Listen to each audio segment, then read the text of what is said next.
नमस्कार, D news में आप सभी तमाम दर्शकों का बहुत बहुत स्वागत है। मैं हूं आपके साथ अनामिका। चलिए आगे बढ़ने से पहले एक नजर डालते हैं उन खबरों पर जो बनी हैं आज की सुर्खियां।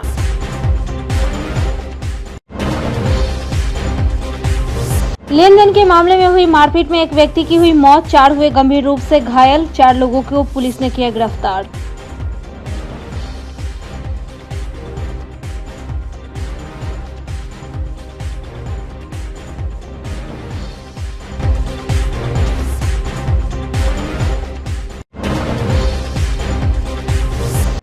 बिन ब्याही बनी मां ने एसएसपी से लगाई न्याय की गुहार। सामूहिक दुष्कर्म की बनी थी शिकार। पूर्व मुखिया सहित अब तक सभी आरोपी पुलिस गिरफ्त से है बाहर।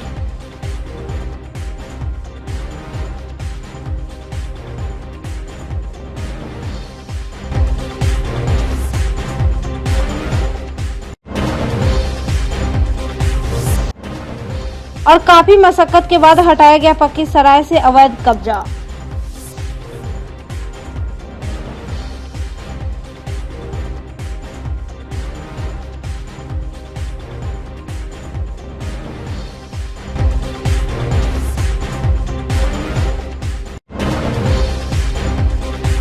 ये थी सुर्खियां और अब खबरें विस्तार से। मोतीपुर के जसौली गांव में शनिवार की सुबह 50,000 की लेनी देनी को लेकर एक युवक ने घर के कुछ सदस्यों के साथ मिलकर लाठी डंडे और धारदार हथियार से वार कर परिवार के अन्य 5 सदस्यों को घायल कर दिया। घायल विनोद महतो, सुबोध महतो, कोदई महतो, शोभा देवी और उर्मिला देवी को एसकेएमसीएच में भर्ती कराया गया। इलाज के दौरान 45 वर्षीय कोदई महतो की मौत हो गई। मामले में कथैया पुलिस ने त्वरित कार्रवाई करते हुए आरोपी पक्ष के 4 सदस्यों को हिरासत में ले लिया। घटना के बाद से 2 पक्षों के बीच तनातनी का माहौल कायम है। पैसा मांगने गए तो कहाँ से आए हैं? चला पठानपुर से आए हैं तो लाठी चला के मार दिया सर पे। अच्छा। हमने जहाँ के गिर गए वहीं पे। बाबूजी ने गए छुड़ाने, उसको भी मार डाला। उसके बाद में क्या हासिल हुआ से पता नहीं लगा। कौन कौन लोग थे? उसमें लोग थे धनई महतो थे और अनिल थे, चंदन थे, कुंती देवी थे। किस लिए मारपीट हुआ है? पैसा मांगने खातिर मारपीट हुआ। कितना पैसा बाकी था उनके यहाँ? 2 लाख रुपया देंगे। कितना पैसा बाकी था? 50,000 रुपया लिया है कर्जा मांगने गए थे कि नहीं ब्याज दीजिएगा तो हमको पैसा का पैसा दीजिए। तो उसी बार कहा कि पैसा पड़ेगा तो पिटाई करेंगे, लाठी उठा कर सब बाजार में लगा। कौन कौन लोग मारपीट किया? सुनील महतो, अनिल महतो, चंदन महतो, दाब से काट ले है। किसको किसको मारा है? कोदई महतो को मारा है, विनोद महतो को मारा है, उधर सुबोध महतो के, शोभा देवी के, रानी देवी के, इसको भी मारा है, उर्मिला देवी को भी मारा। मुजफ्फरपुर में मानवता को शर्मसार कर देने वाली खबर सामने आई है। गायघाट इलाके के एक गांव की दुष्कर्म पीड़िता 17 साल की नाबालिग मां बन गई है।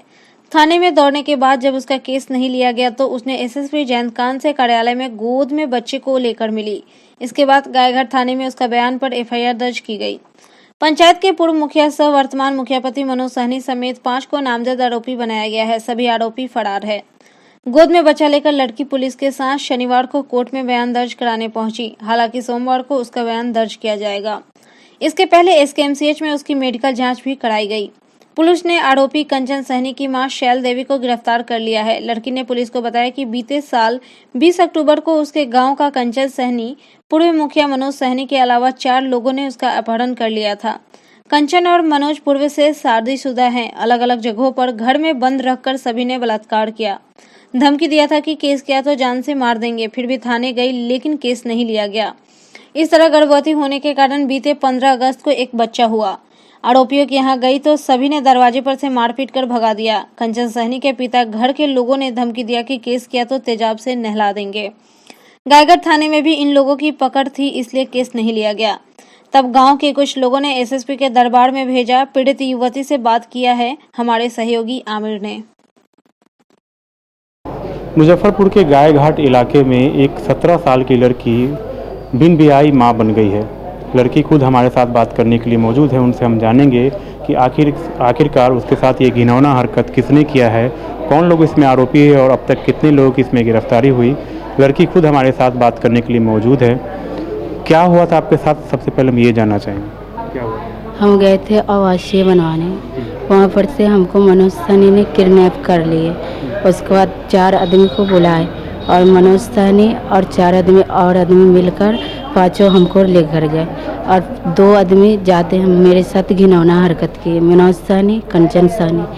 उसके बाद हमको बाहर भेज दिए और कहाँ भेजे हमको पता नहीं है, अंधेला कमरा में रखते थे। उसके बाद हमको बच्चा हो गया, उसके बाद दारू पी के साथ मेरे साथ गलत करते थे। उसके बाद हमको जब बच्चा होने का दर्द हुआ तो लाकर हमको फेंक दिए। उसके बाद फेंकने के बाद हम अम्मी को फ़ोन किए, उसके बाद मेरी अम्मी गायघाट लेकर गई। उसके बाद हमको लड़का 15 तारीख को जन्म लिया। तो आप क्या चाहती हैं, आप जो आरोपी है उससे आपको कैसे मुलाकात हो गई?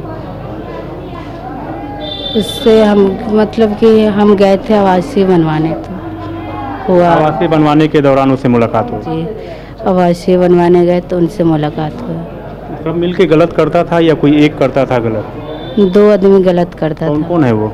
मनोज सहनी, कंचन सहनी। मनोज सैनी, कंचन सैनी कौन है, क्या है, वहाँ पे क्या करता था? मनोज सहनी मुखिया है गांव का, कंचन सहनी गांव का लड़का है। इतने दिन आपके साथ गलत होता रहा, कभी आपने विरोध नहीं किया या थाने जाने की कोशिश नहीं की या कोई दबाव था? हमको दबाव में रखे हुआ था, यूँ बोला 14 तारीख को फेंक कर चला गया, बोला कि अगर तुम केस करेगी तो मुँह पे तेजाब डाल देंगे। कौन बोला ये बात? कंचन सहनी, मनोज सहनी दोनों बोला। फिर भी हम अपनी जान पे खेलकर चले गए थाना में। वहाँ फिर गए केस करने तो मनोज सहनी ने मेरे भाई को उठवाने का धमकी दिया। पंकज सहनी गए थे मेरे भाई को घर पे लाने। उसके बाद मेरा भाई दूसरे के दरवाजे पर सोने चला गया, वहाँ से जान छुटकारा करके दूसरे के दरवाजे पे सोने भाग गया। ये लोग अनमैरिड है या मैरिड हैं? जो मनोज सैनी है वो मैरिड या अनमैरिड है, शादीशुदा है? शादीशुदा है, 2 बच्चा है। कंचन सहनी को भी 2 बच्चा है। 2 बच्चा है जी। तो आप तो बच्चे को जन्म दे चुकी हैं, तो कैसे अपनी ज़िंदगी को बसर करेंगी? मेरी ज़िंदगी खराब किया, उसका भी खराब होना चाहिए, यही हम चाहते हैं।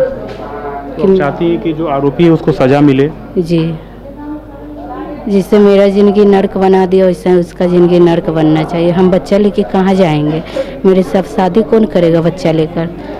आपने एसएसपी को भी जो ज्ञापन दिया उसमें आपने कहा है कि हत्या की धमकी अब दी जा रही है, क्या उन लोगों ने हत्या की भी धमकी दे रहे हैं? जी, हत्या की धमकी भी दे रहे हैं। क्या बोल रहे हैं वो? बोल रहे हैं तुम्हारे सारे परिवार को मार देंगे और भाई को भी और मारने का धमकी देते हैं, बड़ा भाई जो है। और भी किसी ने कोई दबाव वबाव दिया है आपको? जी नहीं, वही थाना में सब टॉर्चर ज़्यादा करते थे। क्या बोलते थे? बोलते कि ये झूठ बात है, आरोप है, लेकिन सर मेरे पास तो बच्चा है, सबूत है। अब न्याय चाहते हैं? जी। फिलहाल पीड़ित लड़की को आप सुन रहे थे, इसका साफ तौर पे कहना है कि इसे अब न्याय चाहिए। लड़की ने अभी से 27 दिन पहले एक बेटे को जन्म दिया है, लेकिन बच्चे का बाप उसके साथ नहीं है। उसका कहना है कि उसके साथ दुष्कर्म हुआ है, कई लोगों ने मिलकर दुष्कर्म किया है। फिलहाल आरोपी की मां को पुलिस ने गिरफ्तार कर जेल भेज दिया है और आरोपी की जो अब बाकी आरोपी है इसमें उसकी तलाश में ताबड़तोड़ पुलिस छापेमारी कर रही है। गायघाट से कैमरा पर्सन रविकांत के साथ आमिर, डे न्यूज, मुजफ्फरपुर। कथैया थाना क्षेत्र का एक परिवार न्याय की आस लगाए दर-दर की ठोकर खाने को मजबूर है। गांव के ही रविंद्र पांडे एक दिव्यांग महिला के साथ बलात्कार का प्रयास करता है, पर मुजफ्फरपुर पुलिस बलात्कार के मामले को छेड़खानी में बदल देती है। मामले को लेकर दिव्यांग परिवार शनिवार को जिलाधिकारी से मुलाकात कर पूरे मामले से अवगत कराया। पीड़ित महिला का कहना है कि पुलिस को उसने सारी बात बताई, आवेदन पर अंगूठा भी लिया गया, बाद में आवेदन को ही बदल दिया गया। वहीं पीड़िता के पति ने कहा कि 1 महीना होने के बावजूद पुलिस इस मामले में कोई भी कार्रवाई नहीं कर रही है। पूरे मामले को लेकर दिव्यांग महिला के अधिवक्ता एसके झा ने बताया कि पूरे मामले को लेकर उन्होंने ह्यूमन राइट कमीशन और महिला आयोग के साथ साथ जिलाधिकारी को भी आवेदन दिया है। करके रेस किया है, एक चाचा पांडे, हाथ धरा देवेंद्र पांडे। कब का घटना है? 19/8/2021 का। 1 महीना हो गया, क्या कार्रवाई की अभी तक पुलिस? थाना पर गए। बोलिए। 19 तारीख को दिन में 2 बजे जाता पांडे और उर्फ रविंदर पांडे देविंदर पांडे दोनों आदमी घर में घुस करके इनको रेप किए। थाना पर पहुंचे, थाना में केस लिखा है तो रेप का केस नहीं लिखकर छेड़खानी का केस लिख दिए। बहुत उनको रिक्वेस्ट किया कि मेडिकल जांच करा दीजिए, लेकिन कोई थाना अध्यक्ष कोई नहीं बोला कि हाँ तुम्हारा होगा मेडिकल भी नहीं कराया आज तक। ये मामला कब का है? 19/8 का। उस समय से आप लोग क्या अभी तक भटक रहे हैं? अभी तक भटक रहे हैं। थाना में इस चीज़ को नहीं लगाया गया है? जी नहीं, थाना बोला जी नहीं छेड़खानी हुआ है। थानेदार क्या कहते हैं? थानेदार बोलते हैं छेड़खानी हुआ है, छेड़खानी का मामला लिख कर दिए हमको। आपका क्या कहना है? और हम बोलते हैं जी नहीं रेप हुआ है, तो बोले नहीं ये सब तो छेड़खानी का मामला है। आज तक 2 आदमी, एक आदमी तो अंदर गया, 2 आदमी अभी घूम रहा है। डीएम से मिले तो क्या बोले डीएम साहब? डीएम साहब तो आवेदन लिए हैं। क्या आश्वासन को दिए हैं? हाँ दिए हैं, जिसका कार्रवाई हो गया न्याय मिलेगा। कितना साल से भटक रहे हैं? 1 महीना से भटक रहे हैं। 19 तारीख का मामला है, आज 11 तारीख हो गया, अभी तक कोई समाधान हमारा नहीं निकला। क्या चाहते हैं इस मामले में? हमको उचित दंड मिलना चाहिए। कौन है प्रीता? कौन है जी? कौन है? ये पत्नी है। दोनों पति पत्नी दिव्यांग है? जी, ये आँख से है, पैर से है। कि पुलिस इनका मेडिकल घटना के समय भी यह थाना पर गए हुए थे और आज तक भी यह मेडिकल के लिए प्रयासरत हैं, लेकिन मेडिकल इनका नहीं किया गया। तो अब सवाल है कि बहुत दिन इसमें घटना का समय बीत जाने के बाद में तो अब तो कुछ साक्ष्य तो आएगा नहीं मेडिकल संबंधी, लेकिन महिला बहुत बोल्डली आज भी कह रही है कि हमारे साथ में रेप हुआ है। तो इसमें उस समय तत्काल में एडमिनिस्ट्रेशन को इमीडिएट इस टाइप के मामले में 376 को उसमें मेंशन करना चाहिए था। और दूसरी बात, इनका तत्काल मेडिकल होना बहुत ज़रूरी था, क्योंकि जब सूचिका स्वयं कह रही है कि मेरे साथ रेप हुआ है, कोर्ट में चिल्ला कर कह रही है, ऑन रिकॉर्ड अपना शपथ पत्र दे रही है, तो फिर इसमें कहीं से कोई बात नहीं। क्या है? पुलिस इसको छेड़खानी कह रही है। हाँ, वहाँ पर भी महिला बता रही है कि हमको FIR का कॉपी पढ़ाया नहीं गया, सुनाया नहीं गया, क्योंकि इसको तो आँख से तो दिखलाई नहीं पड़ता है, कान से सुनाई नहीं पड़ता है। इन्होंने बताया कि हमसे सिर्फ अंगूठा का टिप लिया, जो हम जानते हैं। और पुलिस के द्वारा इसमें 447, 341, 342, 323, 379, 354, 354B, 504, 506, 34 IPC में केस दर्ज किया गया। क्या लगता है आपको मुजफ्फरपुर पुलिस दबंग बलात्कारियों को बचाने? देखिए, अगर महिला का यह आरोप है कि हमारे साथ रेप हुआ है, महिला कह रही है चिल्ला कर कि मेरे साथ रेप हुआ है, और पुलिस के द्वारा उसमें रेप के मामलों में कार्रवाई नहीं किया जाना, पुलिस के द्वारा मेडिकल जांच नहीं कराया जाना, यह तो निश्चित रूप से यह पुलिस व्यवस्था पर बहुत बड़ा प्रश्न चिन्ह खड़ा करता है कि पीड़िता स्वयं कह रही है कि मेरे साथ रेप हुआ है, और इसके बावजूद अगर पुलिस के द्वारा अगर इसमें अगर सख्ती नहीं बरती गई है, तो यह पुलिस की बहुत ही बड़ी लैचेज है, बहुत बड़ी लैचेज है। जी, मैं डीएम साहब को इन्होंने एक अपना आवेदन दिया है, मामले के संबंध में पूरा जानकारी दिया है। पिछले दिनों इनके द्वारा कोर्ट में भी सूचना दिया गया है, और इनके द्वारा मानवाधिकार आयोग दिल्ली और मानवाधिकार आयोग पटना और महिला आयोग में भी इनके द्वारा याचिका दायर किया जा चुका है। मुजफ्फरपुर में जापानी इंसेफ्लिट्स जेई से एक इलाजरत बच्चे की मौत हो गई है। सिविल सर्जन ने सभी PCH प्रभारी को अलर्ट कर दिया है। जेई टीकाकरण में तेजी लाने का आदेश दे दिया गया है। SKMCH अस्पताल के पीकू वार्ड में भर्ती एक बच्चे की जापानी इंसेफ्लिट्स जेई से मौत हो गई है। मृत बच्चा चंपारण जिला के रामनगर क्षेत्र का रहने वाला था। इस मौत के बाद जिला स्वास्थ्य विभाग ने सभी PSC को अलर्ट कर दिया है। Civil surgeon doctor Vinay Kumar Sharma ने बताया कि SKMCH में पूर्वी चंपारण का एक बच्चा भर्ती था, जिसमें जेई की पुष्टि हुई थी, उसी की मौत हो गई है। सदर अस्पताल में पूर्व में 2 बच्चा एडमिट था, वहीं शनिवार को 6 नए बच्चे भर्ती हुए हैं। जेई टीकाकरण में तेजी लाने का आदेश दे दिया गया है। अभी हमारे सदर अस्पताल में 8 बच्चे हैं, 2 पूरा पहले वाले और 6 नए आए हैं, लेकिन सारे के सारे स्टेबलाइज हैं, इन्हीं को कोई दिक्कत नहीं है, सब ठीक है। एक जेई से बच्चे की मौत की बात सामने आ रही है। वो दूसरे जिले का था, संभवतः जो है सो पूर्वी चंपारण का था, वो वहाँ SKMCH में भर्ती हुआ। हम लोगों ने भी अपने यहाँ सभी जो है प्रभारी को अलर्ट कर दिया है कि जेई का वैक्सीनेशन जो है हर हाल में 100% कर लें। मुजफ्फरपुर में चोरों ने आतंक मचा रखा है। बेखौफ चोर अब भगवान के घर को भी निशाना बनाना शुरू कर दिया है। शुक्रवार की रात मुसहरी के रघुनाथपुर गांव के मंदिर से चोरों ने अष्टधातु की मूर्ति चोरी कर ली। स्थानीय महिला उषा देवी ने बताया कि दरवाजे पर पुराना मंदिर है जिसे उनके पूर्वजों ने बनवाया था। करीब 250 साल पुरानी राधा कृष्ण की अष्टधातु की मूर्ति थी जिसका वजन 10 किलो से अधिक था। इसकी कीमत 1 करोड़ रुपए से अधिक आंकी जा रही है। उन्होंने बताया कि रात को 2 बजे के बाद तेज आंधी और बारिश आई थी। उसी समय बिजली गुल हो गई। मंदिर में कभी ताला नहीं लगाते थे। चोरों ने उसी दौरान कुंडी खोलकर मूर्ति चोरी कर लिया। शनिवार को जब वे भगवान को भोग लगाने गई तो दंग रह गई। देखा कि राधा कृष्ण की मूर्ति मंदिर से गायब है। वे शोर मचाने लगी। आसपास के लोग जुट गए। फिलहाल सीसीटीवी के आधार पर पुलिस चोरों का पता लगाने में जुट गई है। घटना जो है से 12 बजे के बाद लाइन कटल हन और ओकरा बाद जो है से ले गेले उठा के मूर्ति। सब दिन भोग लगा के बउआ खाइत रहली रह। आज घर मुंह में अन्न धैली। कौन भगवान का मूर्ति? राधे कृष्ण के छत। कै साल पुरान था? बुझो 2.5 साल बरिस के पुरान। 250 साल? हाँ। क्या होगा उसका कीमत लगभग? अब कीमत बउआ हम कैसे बताऊँ? हम भगवान के कीमत तो नहीं लगा सकते। अष्टधातु के। अच्छा। अष्टधातु के। कौन सा गाँव हुआ? रघुनाथपुर खुर्द। आपका नाम क्या हुआ? उषा देवी। लगभग कितने किलो का वजन कितना होगा? 10 किलो से कम के बउआ नहीं होते। दोनों मूर्ति? दोनों मूर्ति। ना दोनों। घटना है जो आज सवेरे आए हैं, भगवान का पट खोले हैं, प्रणाम किए हैं तो देखते हैं जब भगवान का मूर्ति नहीं है। लगभग कितना दिन पुराना मूर्ति था इसमें? ये लगभग 200 वर्ष पुराना। 2-250 वर्ष पहले ना बाबा के। क्या चीज़ का मूर्ति था? श्री अष्टधातु का श्री राधे कृष्ण का मंदिर है। 7 तारीख से नगर निगम कर्मी अनिश्चितकालीन हड़ताल पर है। नगर निकाय कर्मियों की हड़ताल के समर्थन में शनिवार को एक्टू ने हरिसभा चौक स्थित कार्यालय से आक्रोश मार्च निकाला। एक्टू के जिला संयोजक मनोज कुमार यादव ने कहा कि सरकार की हठधर्मिता के कारण पूरे बिहार के नगर निकायों के कर्मी हड़ताल पर है।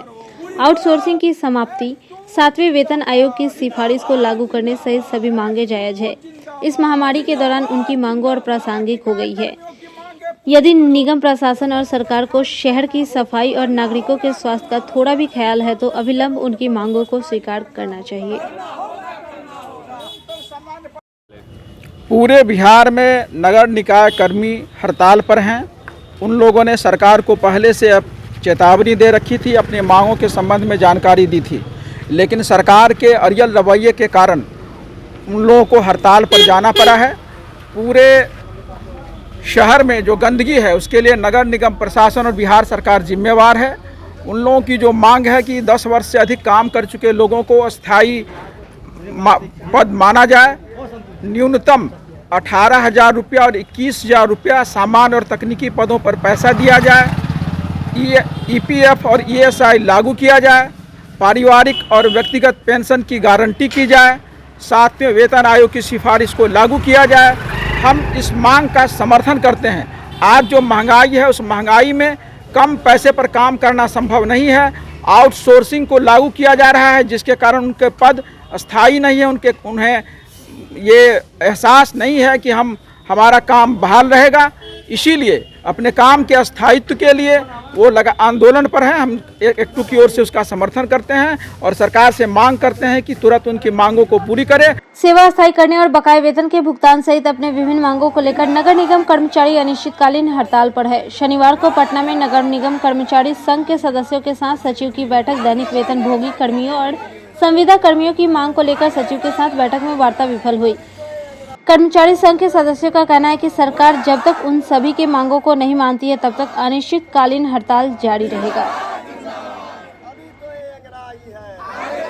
लखीसराय चौक स्थित निगम के सराय कैंपस को शनिवार को ध्वस्त कर दिया गया। निगम प्रशासन और पुलिस बल की निगरानी में पूरी कार्रवाई संपन्न हुई। निगम प्रशासन की ओर से सराय कैंपस भवन को पहले ही जगह घोषित कर प्रत्यक्ष घोषित कर दिया गया था। निगम प्रशासन की ओर से सराय कैंपस में रहने वाले अतिक्रमणकारियों को भवन खाली करने के लिए इससे पूर्व 3 बार नोटिस भी जारी किया गया था। डेडलाइन के अंतिम दिन शनिवार को जेसीबी लगाकर सभी भवन को जमींदोज कर दिया गया। शनिवार की दोपहर कुछ समय के लिए अतिक्रमणकारियों द्वारा पहले बसाने तब उजाड़ने की मांग को लेकर कुछ देर के लिए काम करने में निगम कर्मियों को रोका भी गया, पर पुलिस की सख्ती के आगे किसी की भी नहीं चली और आखिर भवन खाली कराकर सभी भवनों को जमींदोज कर दिया गया। अपर नगर आयुक्त ने बताया कि विधि व्यवस्था को लेकर पर्याप्त संख्या में पुरुष और महिला पुलिस बल को लगाया गया है। साथ ही माइकिंग के बाद पूरे सराय कैंपस को खाली करवाया गया और जेसीबी लगाकर जमींदोज कर दिया गया। उन्होंने बताया कि आगे भी निगम की जमीन पर जिन्होंने भी अतिक्रमण कर रखा है उन सभी जगहों पर अतिक्रमण मुक्त कराया जाएगा। बच्चा सब हम लोग कहाँ जाएंगे? हम लोग कहाँ जाएंगे बताइए? हम लोग का ये सब टूट गया है घर, अब हम कहाँ जाएंगे बताइए? अब लोग क्या करते? सरकार कुछ नहीं कर सकता, सिर्फ हाथ रख के बैठ सकते हैं, मगर हम लोग सहारा नहीं दे सकते। अगर ये चीज हमको सहारा देगा, हमारा बाल बच्चा कहाँ जाएगा? बताइए आप लोग, हम लोग कहीं डिमांड क्या है? आप लोग का मांग क्या करते हैं? हम लोग का बाल बच्चा का आश्रय मिलना चाहिए। एक तो आश्रय टूट गया, हम लोग कहाँ जाएंगे? यही तो हमारा आशियाना था, यही हम लोग का पैदाश था, यही सब कुछ था मेरा। ये कहाँ जाए? आप बताइए हम लोग कहाँ जाए? सरकार क्या किया? सरकार के लिए हम जिंदगी भर मरते हैं, सरकार हम लोग का कुछ नहीं किया। बताइए क्या करें? वोट दिए गए हम लोग जीता कर, अब हम किसी सरकार को वोट ही नहीं देंगे। क्यों देंगे? सरकार गरीब की सरकार वोट नहीं, सरकार को देते हैं तो नाम क्या हुआ आपका? है कि कोई इजाजत नहीं मिला 15 दिन के अंदर में, यही इजाजत 5 दिन के अंदर में डीएम साहब ऑर्डर कर दी, नगर आयोग ऑर्डर कर दी, जो चाहे तोड़ दे। बताइए न खाने का ठीक है न कुछ है। बताइए हमारा इसमें माँ बाप सब मरा हुआ है, 1 रुपया रोज पर महामारी है, माँ इसमें रहे भी है और एक पूरा कागज हमने पत्थर दिखा दिया गया है। अब क्या करें बोलिए? क्या आलम है? क्या देखिए क्या आलम हो रहा है? अब बताइए इसका कोई परिणाम निकालिए, कोई गरीब आदमी को ठिकाना दीजिए। कहूँ पड़े भीख मांगने के लिए छोड़ दिया गया है, गरीबी के लिए है। रोड पर देखिए मेरा अपना समाज। अब बताइए कि क्या कालम होता है? ये सरकार क्या चाहती है? गरीब को मार देना चाहती है। एक बार पूरा लाश का ढेरे कर दे, क्या कीजिएगा? मार दे, पूरा लाश का ढेर कर दे। जितनी भी सरकार आई कभी ऐसा नहीं हुआ। इस सरकार में पूरा दम ले लिया गया, खाली गरीबी का दम लिया जाता है, न खाने का ठीक है। लॉकडाउन 2 बरस लग गया, अब 2 बरस लॉकडाउन में क्या करेगा आदमी? बताइए, इसमें हमारी माँ गुजर गई, हमारे पूरा परिवार गुजर गया। बताइए हम लोग हैं क्या? बताइए कहीं इनके 2 दिन में खाली कर देना, खाली कर दिया, देखिए क्या असर हो रहा है। अब कहाँ जाए? अब बताइए, बहुत तबीयत खराब है हमारा, उस घर में कुछ नहीं है। देखिए पूरा सामान पड़ा हुआ है, यहाँ सुबह तक देखिए, एक बार घुमा कर। नाम क्या हुआ सर? नाम मोहम्मद अशरफ है। हमारा मांग है बस थोड़ा सा ठिकाना दे दे माँ बाप, हजूर माँ बाप इनके डीएम साहब जो तोड़ रहे हैं, नगर आयोग जो तोड़ रहे हैं, उनके दिल में बेचैनी अब बस मालूम में रख दें कि गरीब के लिए कोई ठिकाना रख दें। यह सराय था, सराय रहे, किसी दूसरे को न दे, अपने ईमान को न बेचे। ये नगर निगम द्वारा काफ़ी दिन से यहाँ पर माइकिंग का काम पहले भी किया गया था, ताकि इसको शांतिपूर्ण ढंग से इसको तोड़ा जा सके। और हमारा प्रयास अभी यही है कि जहाँ कहीं भी नगर निगम में जो अतिक्रमण जो जगह है तो उसको हम लोग अतिक्रमण से मुक्त करें, और साथ ही साथ आने वाले समय में जो स्मार्ट सिटी के तहत जो भी हमारा कार्यभार हो, उसको हम लोग और बेहतर यहाँ पे कर पाए। इनको बसाने के लिए बसावट के लिए अभी जो हमारे जो नगर आयुक्त महोदय हैं उन पे हमारी इस पर अभी बाकी चल रही है, और जैसे ही इस पर कुछ आता है हम लोग जो है मीडिया के माध्यम से लोगों को देख करेंगे। आधे अधूरे हटाए जा रहा, अतिक्रमण हटाया भी जा रहा, तो आधा अधूरा एमएस की बात करें या मधौलिया की बात करें तो बाकी अभी ये अतिक्रमण ड्राइव शुरू किया गया है, और धीरे धीरे जहाँ कहीं भी पूरे शहर में जो अतिक्रमण होगा उसको हम लोग हटाने का पूरा प्रयास अभी से कर रहे हैं। शनिवार को मुजफ्फरपुर कोर्ट परिसर में राष्ट्रीय लोक अदालत लगाई गई। विभिन्न प्रकृति के मामलों की सुनवाई के लिए 13 बेंच बनाई गई थी, जिन्होंने कुल 665 मामलों का निपटारा किया गया। जिला एवं सत्र न्यायाधीश मनोज कुमार सिन्हा ने बताया कि 1200 केसों को चिन्हित कर नोटिस किया गया था। इनमें सार्वधिक बैंक के 400 मामले रहे। इस तरह कुल 3.05 करोड़ ऋण मामलों में समझौता कराया गया। इधर बीएसएनएल के लिए निर्धारित बेंच में 12 मामलों का निपटारा किया गया। लोक अदालत की शुरुआत जिला जज व अन्य न्यायिक पदाधिकारियों ने दीप जलाकर की। जिला जज ने कहा कि लोक अदालत में कई ऐसे निर्धन व्यक्ति न्याय पाएंगे जो विवादों से मानसिक और आर्थिक कठिनाई झेलते आ रहे थे। ऐसे लोगों को न्याय दिलाना ही इस अदालत का मुख्य उद्देश्य है। आज एक बार फिर से नालसा के डायरेक्शन पर और Bihar state legal services authority के निर्देशानुसार मुजफ्फरपुर में राष्ट्रीय लोक अदालत का आयोजन किया गया। इसमें हम लोगों ने 1200 केसों को चिन्हित किया। उन तमाम केसों में नोटिस भेजी गई और उसके लिए 13 बेंच का गठन किया गया था, जिसमें अभी भी प्रक्रिया चल रही है और अभी तक के हिसाब से लगभग 650 केसों का निपटारा हो चुका है, जिसमें 170 क्रिमिनल कंपाउंडेबल केसेस हैं जो विभिन्न अदालतों में हैं। इसके अलावा निगोशिएबल इंस्ट्रूमेंट्स एक्ट के 27 केस, MACT के 43 केसेस। MACT के केसेस में 3 करोड़ 5 लाख से ऊपर की राशि का समझौता के आधार पे पक्षकार को देने का एक मसौदा तय हुआ है और ये इन ड्यू कोर्स उनको पेमेंट किया जाएगा बाय द इंश्योरेंस कंपनीज। इसके अलावा इलेक्ट्रिसिटी एक्ट के जो पेंडिंग केसेस हैं विशेष न्यायालय में 61 केसों का निष्पादन अभी तक हो चुका है और 4 सिविल वाद का भी निष्पादन हम लोगों के द्वारा जो गठित बेंच थे उनके द्वारा किया गया है और बैंक के प्री लिटिगेशन लगभग 400 केस का निष्पादन। अभी और संख्या बढ़ेगी चूँकि कार्यक्रम उसका चल रहा है, बट अभी तक लगभग 400 केसों का निष्पादन किया गया है और BSNL के भी 42 केस प्री लिटिगेशन के उसका निष्पादन किया गया है। इसमें हमारे जो कर्मचारी हैं उनका सहयोग, अदर स्टेक होल्डर्स जो हैं, इंश्योरेंस के जो भी पदाधिकारी हैं, बैंक के पदाधिकारी, उससे जुड़े हुए अधिवक्तागण, वो सब और पक्षकार के अधिवक्तागण, उन तमाम लोगों के सहयोग से हम लोगों ने आज अभी तक एक सफल आयोजन किया है और इसकी जो कुल संख्या है वो कार्यक्रम पूरा समाप्त होने के बाद उपलब्ध कराया जा सकता है। उसमें भी 12 केसों का निष्पादन जो MACT के केसेज हैं, कि MACT के वैसे केसेज जिसको कोर्ट में दाखिल ना कर पक्षकार के द्वारा सीधे डिस्ट्रिक्ट लीगल सर्विसेज अथॉरिटी के अंतर्गत जो लोक अदालत, परमानेंट लोक अदालत जो यहाँ कार्यरत है, वहाँ पर उनके द्वारा दायर किया जाता है। उसके भी 12 केसों का निष्पादन आज के राष्ट्रीय लोक अदालत में हुआ, जिसमें 72 लाख रुपए की राशि मुआवजे के तौर पर देने की बात तय की गई है पक्षकार और इंश्योरेंस कंपनी, जिसका भुगतान चेक के द्वारा किया जाए। शनिवार को जिला महिला राजद के द्वारा गोला रोड स्थित राम भजन मार्केट में एक बैठक का आयोजन किया गया। बैठक में राजद के महिला प्रदेश अध्यक्ष उर्मिला ठाकुर शामिल हुई, जिसमें महिला प्रकोष्ठ को बूथ स्तर तक मजबूत एवं धारदार बनाने पर चर्चा किया गया। वहीं प्रदेश अध्यक्ष उर्मिला ठाकुर ने पत्रकारों को संबोधित करते हुए कहा कि राष्ट्रीय Janata Dal A to Z की पार्टी है। महिलाओं को सम्मान देने का काम मात्र एक हमारे नेता लालू प्रसाद यादव और राजद ने किया है। साथ ही कहा कि सरकार गूंगी, बहरी और निकम्मी हो गई है, जिसके खिलाफ राष्ट्रीय जनता दल जनहित को लेकर आंदोलन करते आ रही है और आगे भी हम लोग महंगाई के खिलाफ आंदोलन जारी रखेंगे। मौके पर महिला महानगर अध्यक्ष रेणु सहनी सहित पार्टी से जुड़े सैकड़ों महिला उपस्थित रही। मैं आई हूँ अपने मुजफ्फरपुर में महिला संगठन की मजबूती के लिए, विस्तार के लिए, कि हमारी जो महिला संगठन है वो हर स्तर पर मजबूत हो।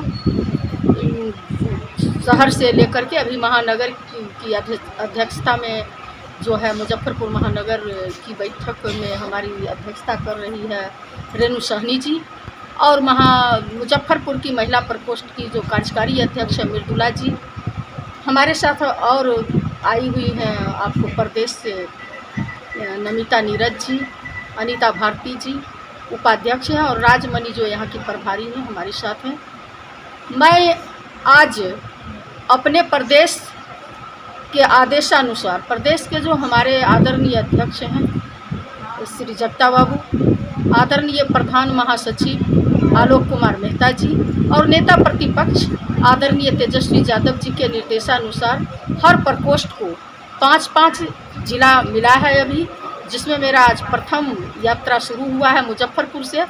और मुजफ्फरपुर का जो हमारा संगठन है महिला संगठन, वो संगठन काफ़ी मजबूत है और मैं चाहती हूँ कि और मजबूत हो और ये संगठन सिर्फ शहर तक, न महानगर तक ही नहीं, जिला तक ही नहीं, प्रखंड तक ही नहीं, बूथ स्तर तक हमारी महिला पहुँचे और हमारा संगठन की मजबूती बूथ स्तर तक हो, हमारी बूथ लेवल पे भी महिला संगठन मजबूत हो। इसी उद्देश्य की पूर्ति के लिए आज मैं मुजफ्फरपुर जनता दल में हमेशा सामाजिक न्याय की पार्टी रही है। महिलाओं को मान सम्मान मिला है, महिला को हमेशा आगे दर्जा मिला है राष्ट्रीय जनता दल में, इसीलिए महिला राष्ट्रीय जनता दल को देख रही है, आदरणीय तेजस्वी यादव को देख रही है, आदरणीय भावी मुख्यमंत्री को देख रही है, इसलिए हमारी पार्टी की ओर महिला आकर्षित हो रही है।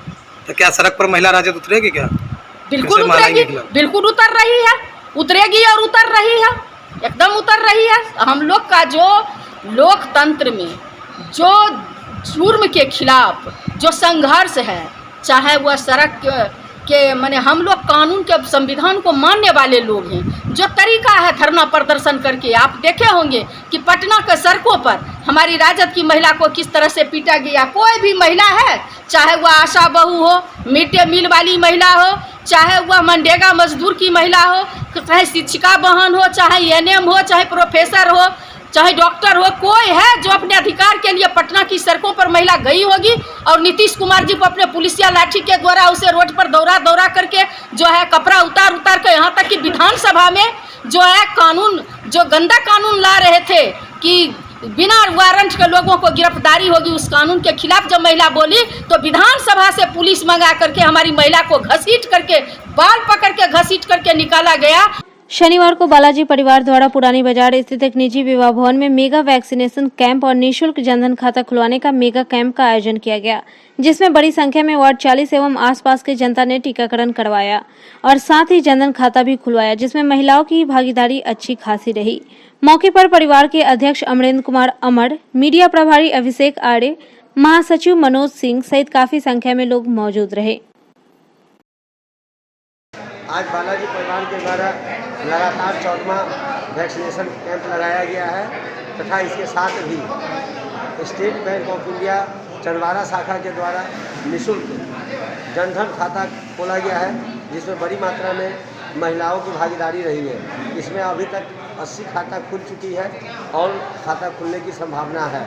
इसके लिए हम धन्यवाद देते हैं कि गोपाल कुमार जी का, जिन्होंने आगे बढ़कर इस खाता खोलने में सहयोग किया है और उन्होंने आश्वासन दिया है कि आगे भी चंदवारा शाखा के द्वारा अधिक से अधिक लोगों को जनधन खाता का लाभ पहुंचाया जाएगा, जिसमें बड़ी मात्रा में हमारे वार्ड 40 के लोगों ने बढ़ चढ़ के हिस्सा लिया और उन्होंने खाता खुलवाने का काम किया।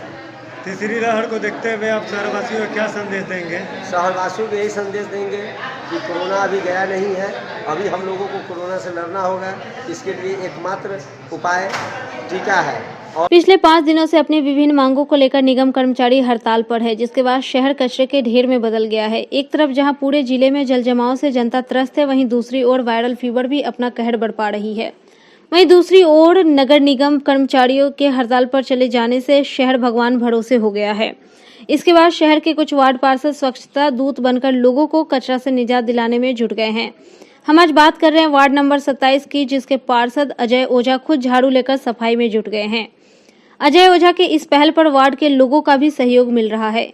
मझौलिया निवासी नूतन वर्मा बताया कि निगम के अन्य वार्ड पार्षदों को इससे सबक लेने की जरूरत है, जो कुर्सी मिलने के बाद सोचते हैं कि अब उन्हें जनता को जवाब नहीं देना होगा। वही वार्ड पार्षद अजय ओझा ने बताया कि कचरा उठाने वाला भी इंसान है और फैलाने वाला भी इंसान ही है, इसलिए इंसानियत को जिंदा रखने के लिए और वार्ड की जनता ने जिस काम के लिए उन्हें चुनकर निगम में भेजा है, उस काम को करने में उन्हें किसी प्रकार का कोई संकोच नहीं है।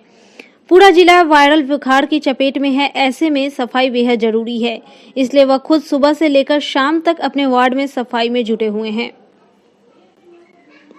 है हमारे अजय जी जो कि है हमारे मोहल्ले में तो करवाते ही है, पूरा साफ सफाई पर पूरा ध्यान देते हैं और इनसे जितना कोशिश हो सकता है तो ये दूसरे वार्ड में भी जा कर के अपने तरफ से निस्वार्थ भाव से करते हैं।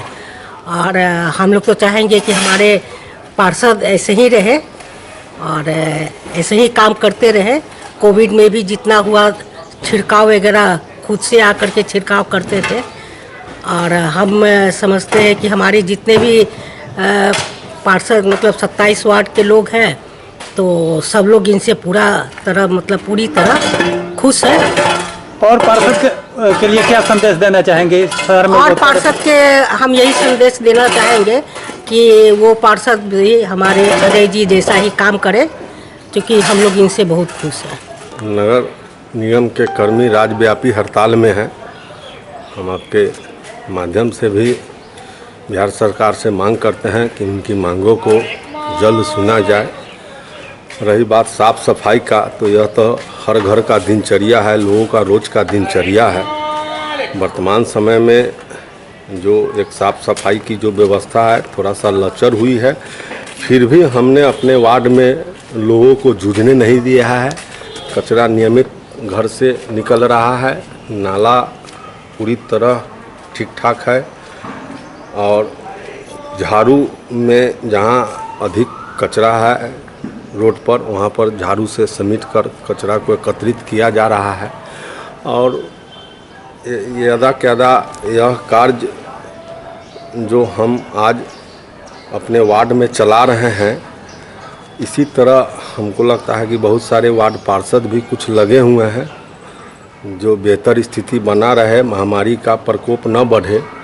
इसे देखते हुए हम और तमाम वार्ड पार्षद से कहेंगे कि निश्चित रूप से आप अपने अपने वार्ड के लिए निकले और साफ़ सफाई को बेहतर बनाने का सहयोग करें और पुरजोर तरीक़ा से हमारे जो कर्मचारी दिन रात कार्य करते रहते हैं उनके भी आवाज़ को बुलंद करें। महान स्वतंत्रता सेनानी भूदान आंदोलन के प्रणेता समाजवादी आचार्य विनोबा भावे की 126वीं जयंती पर शनिवार को अखिल भारतीय आदित्य परिषद, श्री नवयुवक समिति ट्रस्ट और नागरिक मोर्चा के संयुक्त तत्वावधान में शहीद भगवान लाल पुस्तकालय भवन में जयंती समारोह का आयोजन किया गया, जिसमें मोर्चा के महासचिव मोहन प्रसाद सिन्हा, आशा सिन्हा, वरिष्ठ अधिवक्ता मुन्नी चौधरी, आलोक कुमार, अभिषेक, रमेश प्रसाद सहित उपस्थित लोगों ने उनके चित्र पर पुष्प चढ़ाकर भावभीनी श्रद्धांजलि अर्पित की।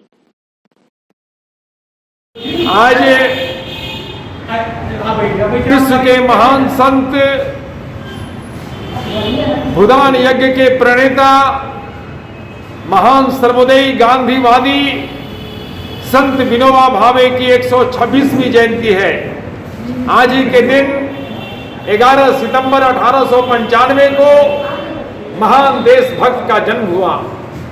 आज हम सब अखिल भारतीय आदित्य परिषद, श्री नवयुवक समिति ट्रस्ट, नागरिक मोर्चा के संयुक्त तत्वाधान में शहीद भगवान लाल पुस्तकालय भवन में जयंती समारोह पर हम लोग उन्हें सत सत नमन कर रहे हैं। शहर सहित ग्रामीण क्षेत्रों में शुक्रवार को गणेश पूजनोत्सव की धूम शुरू हो गई। शहर के लकड़ी ढाई, पुरानी बाजार आदि मोहल्लों में पूजा समितियों की तरफ से गणपति देव की मूर्ति की स्थापना की गई। अधिकांश प्रतिमाओं के पट देर शाम को खुलने के बाद पूजन अर्चन किया गया। पूजन के दौरान गणपति बप्पा मौर्य का जयघोष किए जाने से आसपास का वातावरण पूरी तरह से गणेशमय बना रहा। शहर सहित ग्रामीण क्षेत्रों में दुर्गा पूजा की तरह भगवान गणेश की पूजा का आयोजन पिछले कई वर्षों से किया जा रहा है। मुड़ौल प्रखंड के जहांगीरपुर चौक पर गणेश पूजा समिति द्वारा भगवान गजानन की पूजा बेहद धूमधाम से विगत कई वर्षों से की जा रही है। इस वर्ष भी इको फ्रेंडली प्रतिमा का निर्माण कर भगवान गणपति की पूजा अर्चना की जा रही है। पूजा स्थल पर मेला का भी हर वर्ष आयोजन किया जाता है, जिसे देखने के लिए श्रद्धालु दूर दूर से आ रहे हैं। ये गणेश पूजा का आयोजन 6 दिवसीय आयोजन है और इसमें सुबह शाम आरती और प्रसाद वितरण का आयोजन है और भजन संध्या भी प्रतिदिन होगा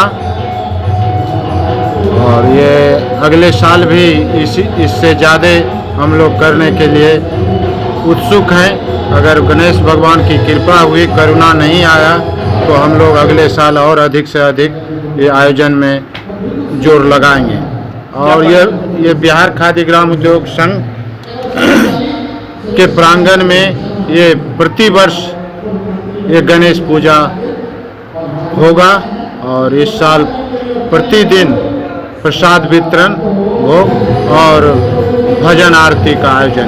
पूजा का मुख्य उद्देश्य हुआ जिसे हम जनता सेवा में पूजा लगाए, मेला लगाए।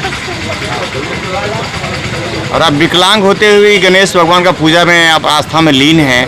तो यहाँ शंकर पार्वती का पूर्व से भी मंदिर भी है और यहाँ 3 वर्षों से पूजा की जाती है। क्या कुछ विशेष सुविधाएं, कुछ विशेष इनका कुछ अति बताइए। मन में भावना हुआ पूजा की। आज की खबरों में फिलहाल इतना ही। कल फिर मिलेंगे कुछ नए खबरों के साथ। तब तक के लिए हमारे डी न्यूज़ टीम को दीजिए इजाजत। नमस्कार।